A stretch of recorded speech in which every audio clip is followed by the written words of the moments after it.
11:58 de la noche, estoy conversando con Carlos Rivera, jefe del Instituto de Defensa Legal, y bueno, estamos tratando de entender la sentencia al Grupo Colina, que yo creo a todos los peruanos nos ha indignado.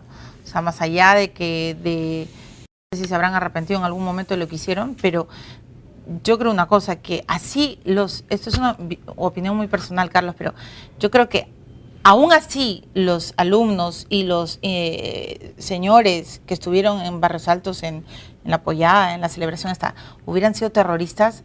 O sea, no podemos permitir como demócratas que un Estado tenga un grupo militar que ejecute sumariamente y sin debidos procesos, porque si lo admitimos y lo procesamos en nuestro cerebro, entonces mañana más tarde que un grupo entre aquí, que me mate a mí por, no sé, pues, y ya, sí, fue, no, supuestamente era una terruca, ¿no? Siempre, entonces, en términos políticos o ideológicos, siempre puede haber una justificación para un crimen, ¿no? Y una democracia no lo puede permitir. No lo podemos permitir, o sea, me parece. Por más horrendo o por más vinculación criminal que tengas, en realidad siempre existen los procedimientos de indagaciones, o sea, investigaciones. Puede ser un terruco, un asesino en serie, puede ser lo que quieras, pero te tienen que meter a la cárcel, o sea, te tienen que hacer un debido proceso. Siempre se dijo, justamente lo que nos diferenciaba del terrorismo era eso, justamente una capacidad ética y moral de respeto a los derechos de la gente y de ponerse por encima de aquellos que pretendían destruir la democracia. Bueno, el ministro Jiménez creo que ha sido enfático en eso, incluso ahora que mencionaba que la mayoría de nuevos ministros son abogados relacionados a los derechos humanos. Él mismo ha dicho, ¿no?, que esta sentencia es una vergüenza para el Perú. Y es muy bueno, creo, la reacción que ha tenido el fin de semana y el día de ayer el ministro, creo que ha sido bastante positiva, porque marca una reacción favorable al tema de los derechos humanos desde el Ejecutivo, ¿no? Bueno, me gana el tiempo, pero yo tengo que preguntarte definitivamente un punto importante. La sentencia abandona la teoría de la autoría inmediata por medio de un aparato de poder organizado y solo mantiene la condena de Montesinos, Hermosa Ríos, Rivero Lazo y Salazar Monroe. Este punto, Carlos, le abre un pasaporte, le da un salvoconducto a Alberto Fujimori, porque si ya la sentencia abandonó la teoría inmediata, Fujimori ha sido acusado por autor mediato, coautor mediato. Así es. A estas alturas, el único que está condenado como autor mediato del crimen de Barrios Altos es Fujimori. ¿Por qué razón? Porque tanto Montesinos como Hermosa, Rivero Lazo y Salazar Monroe también habían sido condenados como autores mediatos a través de un aparato de poder organizado. En la Corte Suprema esa teoría ha sido abandonada y simplemente han sido condenados como coautores. Hay una diferencia entre la autoría inmediata y la coautoría, en la que el coautor es una suerte de corresponsable en iguales términos de responsabilidad. En el caso de la autoría inmediata a través de un aparato de poder organizado, es una teoría que encaja mejor en este tipo de crímenes, que no son crímenes cometidos como por el club de Toby, como se dice, sino en realidad son crímenes cometidos por una organización estatal, ¿no es cierto? Y son crímenes masivos, y la autoría inmediata determina de una mejor manera que el jefe de la organización es una persona que da órdenes de arriba hacia abajo y por lo tanto debe tener una mayor responsabilidad. Eso no ocurre en la coautoría. ¿Y cómo explicamos que hoy día el Grupo Colina tenga menos sentencia que Fujimori, si ellos fueron los que ejecutaron? Mira, en realidad eso es un asunto bastante complejo que en la sentencia no se explica, ¿no es cierto?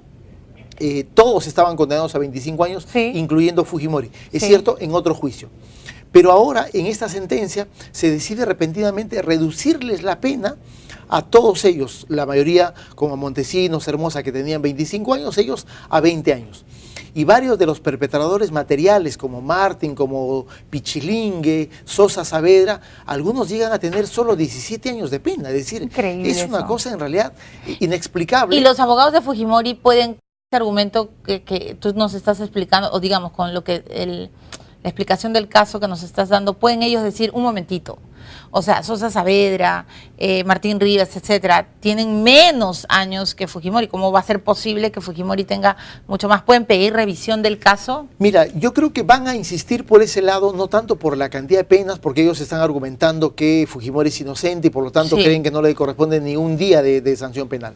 Pero definitivamente sí hay en la construcción de la sentencia una idea muy clara de destruir la naturaleza de los delitos de lesa humanidad, de destruir la naturaleza y características del destacamento Colina y en realidad destruir de que ha habido una organización criminal y que en realidad son crímenes de carácter común y por lo tanto individuales. ¿Eso en qué sentido beneficia a Fujimori? Beneficia en el sentido que han estado cuestionando, ya no necesariamente en el tema de la legalidad de la sentencia, sino más bajo una estrategia política. Y en el escenario de una estrategia política hemos escuchado ya al señor Aguinaga el día de ayer, ¿no es cierto? Así como hay una sentencia que condena a Fujimori emitida por la Corte Suprema, que dice que son crímenes de lesa humanidad, hay otra sentencia, la del caso Barros Altos, que también es de la Corte Suprema y dice que son delitos comunes. Y por lo tanto, ¿cuál me conviene? Yo voy a utilizar la que me conviene. Claro, o sea, le van a quitar el concepto de lesa humanidad, obviamente. Por lo tanto, creo yo, ahí sí Villestein sabe perfectamente lo que ha escrito y les ha otorgado un instrumento político en realidad magnífico para cuestionar el fallo que emitió la penal que presidía César San Martín el año 2009. Arturo Reyes, y con esto termino, Carlos, te está preguntando, doctor Rivera, los crímenes de Colina son crímenes contra los derechos humanos, pero distinto a lo que hizo Sendero Luminoso, por ejemplo, en Cajamarca, con la masacre de Lucanamarca, que eso sí fue un crimen de lesa humanidad. La matanza de Lucanamarca ha sido calificada como es un asesinato masivo y fue calificado como una grave violación a los derechos humanos. Y estuvo bien. Y además Perú ahí marcó un avance significativo en la jurisprudencia internacional porque por vez primera, una comisión de la verdad calificaba a Sendero Luminoso como un grupo alzado en armas o terrorista como violador de los derechos humanos. Y segundo, el Tribunal Penal que condenó a Guzmán y a la cúpula de Sendero Luminoso como autor de la matanza de Lucanamarca, calificó no solamente como asesinato, sino también dijo que era una grave violación a los derechos humanos, lo cual me parece una cosa magnífica en términos de la jurisprudencia penal, ¿no? Por supuesto, por supuesto. Carlos, tienes que regresar al programa. Okay. Se ha acabado, pero nos has explicado muy bien. Y bueno, entonces, finalmente, tú has dicho que los fujimoristas van a utilizar esto para argumentar una salida política. Ya lo están haciendo. Sí. Pero pregunta de no abogada. Entonces, ¿es posible que Fujimori salga libre? Si es que prospera las iniciativas políticas que creo que ellos pueden tener. Yo lo comienzo a dudar por la reacción que el Poder Ejecutivo, tanto el presidente como el ministro, ahora primer ministro, ha tenido en relación a este tema, ¿no? Solo una última cosa que te menciono. Hoy día hemos señalado que Villestein ha mentido en todo este asunto. Sí, ustedes lo han señalado. Porque efectivamente Villestein ha dicho con mucho desparpajo que no hubo acusación por crímenes de lesa humanidad y por lo tanto los pobres muchachos del Grupo Colina no pudieron defenderse. Porque el fiscal no lo puso, pero es mentira, bueno, ¿no? Acá nosotros tenemos la acusación de 11 de mayo del 2005, en el que el fiscal Pablo Sánchez, en un documento de 282 páginas, califica estos crímenes de lesa humanidad y dice que les va a pedir penas de 25 años, que era la pena máxima que se podía solicitar, porque los crímenes son de lesa humanidad y por lo tanto ellos siempre se defendieron de las acusaciones de sus delitos como crímenes de lesa humanidad. Claro, porque si no entonces nosotros vimos otra historia. Y esto está en el expediente y por alguna razón Villestein no lo ha leído.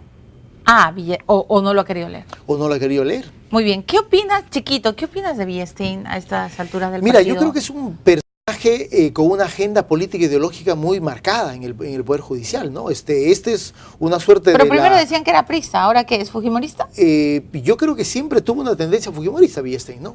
Y me parece que su principal carga política e ideológica la ha trasladado hacia las decisiones judiciales en casos de derechos humanos. Lamentablemente el caso de Barros Altos no es la única. Me parece que es la más relevante en esa materia, pero lamentablemente no es la única, ¿no? Bueno, muy bien. Muchísimas gracias, Carlos. Y si me puedes dar eso, yo feliz de leer más para aprender un poco más. Muy bien. Gracias, Carlos Rivera, por haber venido al programa. Y bienvenido siempre. Era el abogado, además reconocido defensor de los derechos humanos que pertenece al Instituto de Defensa Legal. Y bueno, con él hemos estado tratando de resolver y de entender un poco más por qué pues el Grupo Colina ahora tiene menos cárcel que Avencia Mesa. Eso sí, para mí era una locura, pero bueno, Carlos nos ha explicado los argumentos que ha tenido Villestein y por supuesto los ha tratado de rebatir con argumentos jurídicos. Nos vamos a una pausa y regresamos con el fin del programa.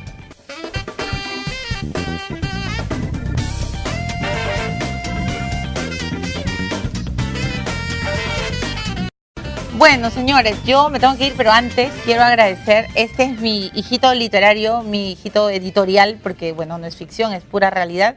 5 minutos es un libro que recopila 50 entrevistas de 50 personajes que ya pasaron por el microprograma que yo tengo en Canal N. En realidad ya pasaron 200 peruanos, pero aquí hemos recopilado a 50. Y yo quiero agradecer porque ayer en la en la presentación del libro, pues he conocido a muchos compañeros del Twitter, que es como yo los llamo, y les agradezco por sus palabras, por la buena energía. Me encantó estar ahí en la mesa con Bruno Ascenso y con Beto Ortiz, y además quiero agradecer de manera personal y especial a Pedro Suárez Vértiz, nuestro cantante querido, un gran amigo desde la universidad, que ha escrito el prólogo de mi libro, y desde aquí le mando a Pedro mi gratitud sincera, toda mi fuerza.